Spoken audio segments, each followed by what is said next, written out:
Here is my life as it stands. I got fired from my job. I got fired hard, so I decided, you know what? I'm gonna book a plane ticket across the country so I can sleep in an older man's bed and be taken care of for a week because I can't handle this shit anymore, dude. I can't handle it. And shit sucks. But at least I won't be paying for dinner tonight. You can lie to your friends, you can lie to your family, heck, you can lie to yourself, guys, but one thing you cannot do is distort the natural world to fit your false narrative. You will never get away with it, and eventually it will always come back to haunt you. What we have right here, guys, is a girl who's been pretending to be an adult and lacks any real-world skills. I'm going to take a wild guess and say she got fired from her job because she was being irresponsible, she was being incompetent, or was constantly trying to blame others for her problems. Um, it's so easy to fall into the trap of victimhood these days. I'm not trying to discount anyone's struggles, but, you're supposed to learn from your hardships and conquer them rather than trying to do what this girl's doing right here and just running away from them.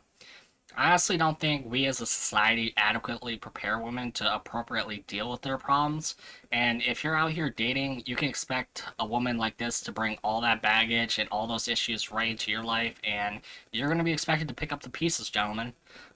Definitely some yip yap right here. Moving along. This morning, I get a message from a lady on Instagram saying I post too much and that I'm ugly. Well, after doing a little digging, I find out she works at a salon about an hour away from me. So I called and made an appointment and asked specifically for her. Needless to say, tomorrow morning she's going to be waxing and bleaching my butthole. How much do you want to bet, guys, that never happened? These chicks will get so personally offended if you say even the slightest thing about their appearance. And if you insult a girl's appearance, guys, you'll probably spend at least 1 hour at home in the mirror trying to figure out if what you said is true. I think the majority of girls probably think they're like way above average in the looks department. And, obviously that's just not mathematically possible. All right, dating story time. So let's get into it. I got set up on a date with a guy, and this is why I do not go on dates that are set up, because I like to scope out the scene. I like to get to know the person before. Anyways, it's kind of like a blind date. She gave me his phone number, and he started texting me, and we started talking that way. He's like, all right, you want to go get tacos on a Tuesday in Toronto? I'm like, cool, let's go. We chose La Carnita, and if you know Toronto, you need to make a reservation to get in anywhere at a Mexican restaurant on a Tuesday. Taco Tuesday is such a thing. So he says he'll make a reservation. I'm like, cool. So we meet at the restaurant. We go to La Carnita. He makes no reservation. That is the first problem. I'm like, oops, okay, that's fine. Roll with the punches. Let's find something else. We walk down, find another place that, had some room. We ended up at Anejo. We got tacos there. And then literally shit hits the fan. Shit hits the fan when we sit down. He starts talking. And he's telling me about his life, doesn't ask me any questions. Eyes glaze over every time I talk. Maybe that's because you're boring and you literally have no sense of humor, and having a conversation with you is like talking to a brick wall. These chicks will expect you to entertain them like a monkey or something, and when you crack a joke, they'll tell you how offended they are. In my experience, the only type of humor the majority of these chicks respond to is a really immature, low complexity humor you'd pitch to a kid. It's pretty hard to have a conversation with someone when all they talk about is third wave feminism and how toxic men are. And the first or second, I guess, thing he says to me is, I like to have sex with girls on the first or second date so that the sexual tension is out of the way. At this point, I'm flabbergasted. That's literally the only word I can tell you. I am flabbergasted. I'm like, did I hear that right? What the fuck? What the fuck?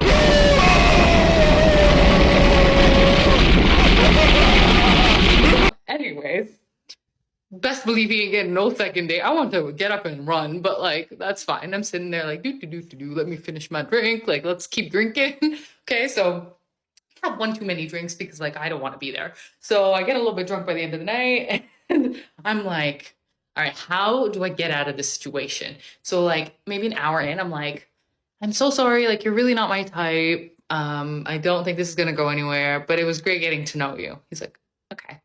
Looks at me, picks up his wallet, walks out. Guys, if you're ever on a date with a chick and she's being rude or you don't want to be there anymore, just literally pay your portion of the meal and walk out mid-date. You know, that's how you handle that as a man, guys. And I'm sitting there like, okay, now what? Like, fuck. And I don't even care about paying the bill. I was just embarrassed. Like, there were so many people there. And I'm just like, okay. And then I like waved down the waitress. I'm like, can I get the bill, please? And she's like, yeah, sure. And she looks at me and she's like, are you okay? I'm like, yeah, I'm fine. I just need the bill. It's probably the most embarrassed I've been in a restaurant in my life. Anyways, moral of the story, don't go on dates with your friends. It's just weird, and like get to know them first, because honestly, it was like literally the weirdest date I've ever been on. And who the says that? Please tell me. And if you say that on first dates, stop. Please stop saying that. Anyways, hope you enjoyed it. I don't really know what to say about what that guy did, guys, but I'll tell you this. It sounds like that guy right there is definitely drawing a firm line and has had it with malicious women trying to lead him on. Marrying for love is a scam invented by men with nothing to offer. Are you going to protect my children from wolves? Are you going to provide for me? Are you going to go hunt? Get out of my face. What the heck is this woman talking about? Marriage doesn't benefit men. What the biscuit? Marriage is nothing more than a bad business deal for men.